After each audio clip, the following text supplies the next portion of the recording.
So hello guys, welcome back to our channel. So guys, काफ़ी सारे बच्चों का लगातार हमारे पास डाउट आ रहा है कि सर एप्लीकेशन फॉर्म के अंदर कास्ट सर्टिफिकेट की प्रॉब्लम देखने को मिल रही है। जैसे ही आप जेई मेंस का 2025 का एप्लीकेशन फॉर्म भरने लगोगे तो वहाँ पर आपको कास्ट सर्टिफिकेट की रिक्वायरमेंट मांग रही है। अगर हम लास्ट ईयर्स की बात करें तो लास्ट ईयर्स में ऐसी कोई प्रॉब्लम फेस करने को नहीं देखने को मिलती थी। एनटीए आपसे आपके जेई मेंस होने के बाद आपसे लास्ट में at the time of counselling आपसे आपका कास्ट सर्टिफिकेट मांगता था।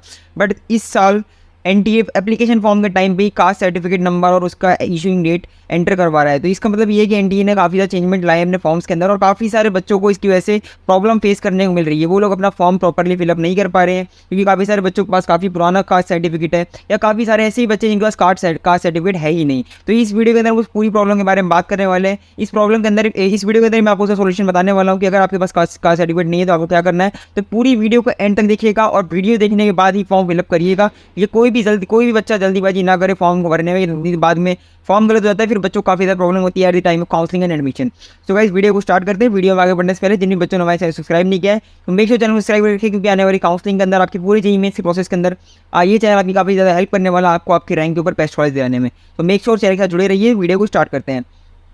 तो आप जैसे ही अपना एप्लीकेशन फॉर्म भरने लगोगे तो यहाँ पर आपको ऑप्शन आएंगे काफ़ी सारे। तो यहाँ पर जैसे ही अपनी सारी डिटेल्स करोगे तो यहाँ पर जैसे अगर आप अपनी कास्ट को जनरल सेलेक्ट करते हो तो वहाँ पर आपको कोई भी वहाँ पर सर्टिफिकेट डालने की जरूरत नहीं है। बट इन केस अगर आप कोई भी कैटेगरी से बिलोंग करते हो, general, AWS, SC, ST, OBC, तो इन डैट केस आपको यहाँ पर अपना कास्ट सर्टिफिकेट ID मांगनी होगी। ये जो कास्ट सर्टिफिकेट ID है पहले जेईई मेंस नहीं मांगता। पहले जेईई मेंस आपका रजिस्ट्रेशन करवा लेता था, सिर्फ आपको वहाँ पर आपसे कैटेगरी पूछता है, जो भी आपकी कैटेगरी यहाँ पर आपको डालना होता है और at the time of counselling आपको वहाँ पर अपना कास्ट सर्टिफिकेट सबमिट करना पड़ता था। और अगर आप at the type of counselling अपना कास्ट सर्टिफिकेट नहीं दे पा रहे हो तो वहाँ पर आपको in that case general category shift कर दिया जाता था, जिसकी वजह से काफ़ी ज़्यादा प्रॉब्लम फेस करने को मिलती थी। पहले अगर हम लास्ट ईयर्स की बात करें तो वहाँ पर आपकी कैटेगरी चेंज विंडो भी ओपन होती थी, जिसमें काफ़ी सारे ऐसे बच्चे थे जो कि अपना कैटेगरी सर्टिफिकेट नहीं दे पाते टाइम से, तो उनको अपनी कैटेगरी को जनरल में ट्रांसफर करना पड़ता था, जिसकी वजह से काफ़ी सारे बच्चों को यहाँ पर लॉस भी होता था। क्योंकि अगर जेईई मेंस के रिजल्ट की बात करें, एडवांस में जो बच्चे क्वालिफाई होते हैं वो 2.5 लाख होते हैं और अलग अलग कैटेगरीज के अंदर बच्चे अगर फॉर्म भर देते हैं और बाद में वो कैटेगरी के लिए एलिजिबल नहीं होते हैं तो उसकी वजह से जो कैटेगरी वाइज कट ऑफ है वो बढ़ जाती है। इस प्रॉब्लम को सॉल्यूशन करने के लिए इस बार जेईई मेंस ने ये इनिशिएटिव लिया ताकि वो पहले से ही कैटेगरी एंटर करवा ले, ताकि जो बच्चे एलिजिबल हो कि जिस कैटेगरी के वही बच्चे वहाँ पर अप्लाई कर सकें। तो इस वजह से यहाँ पर इस बार आपको प्रॉब्लम फेस करने को मिल रही है। ठीक है, आप इस पर यहाँ पर आपको कैटेगरी सर्टिफिकेट ID डालनी होगी। ठीक है, और यहाँ पर कैटेगरी सर्टिफिकेट इशूइंग डेट।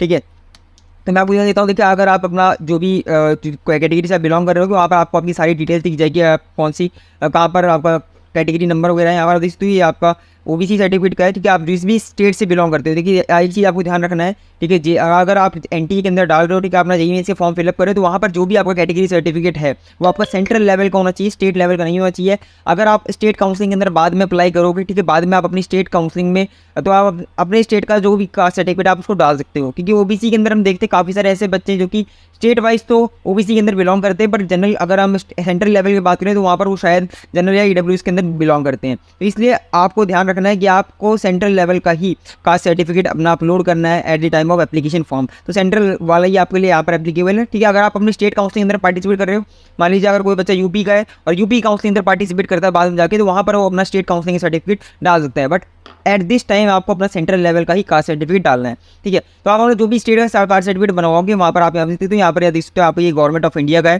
ठीक है, दिस मीन्स ये सेंट्रल गवर्नमेंट इशूड है। ठीक है, और अगर यहाँ पर देख सकते हो यहाँ पर आपको यहाँ पर आपका जो सर्टिफिकेट नंबर है यहाँ पर आपको देखने को मिल जाएगा। ठीक है, आप यहाँ देखते हो प्रमाण पत्र जो नंबर होता है वही आपका सर्टिफिकेट नंबर होता है। ठीक है, तो यहाँ से आपको ये सर्टिफिकेट नंबर डालना है। दूसरा आपका इशूइंग डेट। ठीक है, यहाँ पर आपकी इशूइंग डेट लिखी होगी, यहाँ पर फोटो वजह से मैंने रिमूव कर दी, यहाँ पर आपकी इशूइंग डेट लिखी होगी।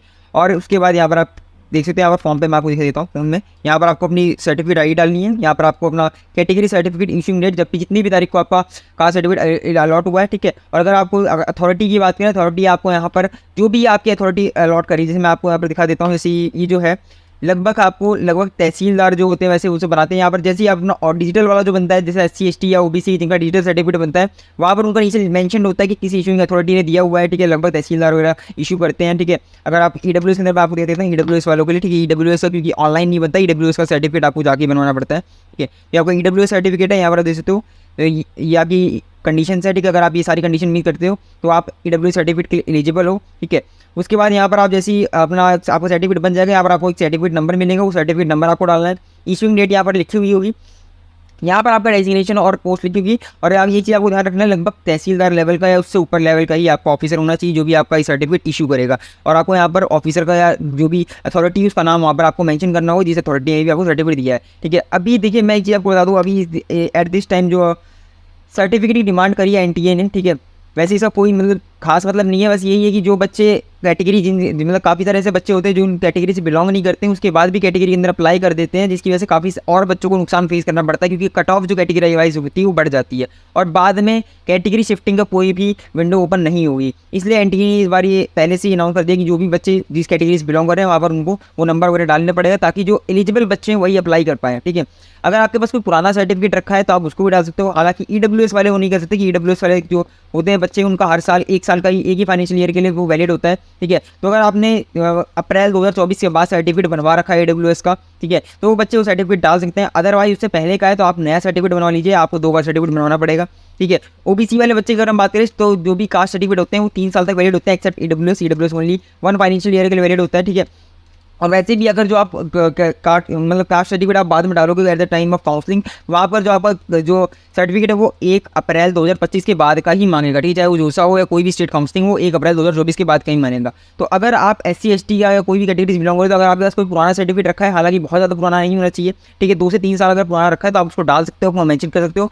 ईडब्ल्यूएस वाले बच्चों को नया सर्टिफिकेट ही बनवाना पड़ेगा। अगर आपका 1 अप्रैल 2024 के बाद का सर्टिफिकेट है तो आप उस सर्टिफिकेट डाल सकते हो, अदरवाइज आपको नया सर्टिफिकेट बनवाना पड़ेगा। अभी आपके पास काफ़ी टाइम है, 20 से 22 दिन का टाइम है, आप इसके अंदर बनवा सकते हो। ठीक है, अगर नहीं बन पाता फिर आपको यहाँ पर जनरल कैटेगरी के अंदर फॉर्म डालना होगा। तो आपको ये ट्राई करना है कि आप अपना सर्टिफिकेट बनवा पाए इस टाइम में, और उसके बाद आपको 1 अप्रैल के बाद वापस से नया सर्टिफिकेट बनाना पड़ेगा। ठीक है, हालांकि एनटीए की भी में काफ़ी ज़्यादा गलती है, क्योंकि एनटीए को पहले से इन्फॉर्म कर रहा था बच्चों को कि यहाँ पर हम लोग इस बार ये नया इनिशिएटिव लेने जा रहे हैं या नए चेंजेस करने जा रहे हैं, तो उसको हमें बच्चों को पहले प्रिपेयर करना था, ताकि बच्चे पहले से सर्टिफिकेट वगैरह बना पाए। क्योंकि देखिए बहुत ज़्यादा टाइम लग जाता है काफ़ी ज़्यादा सर्टिफिकेट, क्योंकि अगर हम ईडब्ल्यूएस वगैरह की बात करें तो उसमें लगभग 20 से 25 दिन तक लग जाते हैं बनने में, कई स्टेट्स में मैंने देखा है।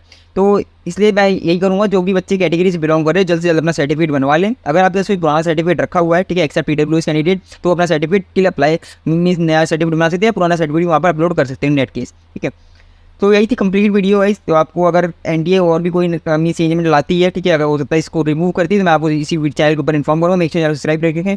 मिलते हैं नेक्स्ट वीडियो के अंदर, तब तक के लिए बाय बाय।